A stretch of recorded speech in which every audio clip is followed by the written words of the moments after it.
He said, "What did you think when you and Mom was sitting on the sofa, snorting the cocaine?" See, that's what gets me. Go back and look at that stitch. Most of us were not doing that. Like, most of us just weren't. Like, people have these crazy stories about these things that they did, and y'all have to understand that a whole lot of us didn't do that. A whole lot of us weren't hoes. A whole lot of us were not snorting cocaine. Most of us didn't go to prison. So you have to speak for yourself, and also, when you know better, you should do better.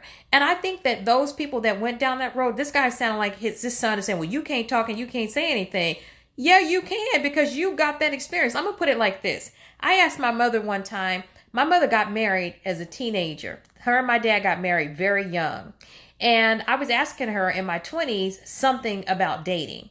And she said to me, she said, you know what? I really can't tell you. She goes, you'll have to go and ask somebody else. And she suggested who I could go ask, a friend of hers. She said, because I got married when I was a teenager, so I don't know what it's like to date when you were 25. Then I came back to her one time with a business issue. So I was having a problem. It was my first television news job, and I just hated it. It was so much racism. I was the only black person in the whole city on the news, right? And it was so terrible. And I went to my mom and I told her about it. She said, well, quit. And I was like, I can't just quit. And she goes, you know what? I've never worked. She's like, I've been a housewife all this time, so maybe you should go ask. And then she suggested somebody that I could ask.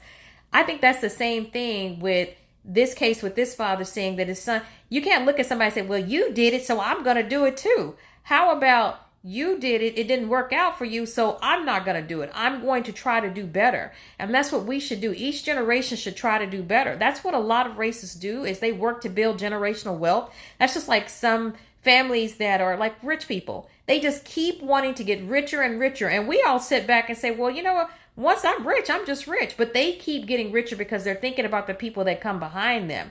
And that's what we have to do. And we have to stop being ashamed to speak up and tell somebody not to do something just because we did it, or telling somebody that it's okay to do it just because we didn't do it. I just did a video, go back and look, about of women that are my age that are living out these fantasies that they had because they grew up like me in the church, two parents, ballet lessons, violin lessons, going, cheerleading, majorette, pageants, and all the debutante balls.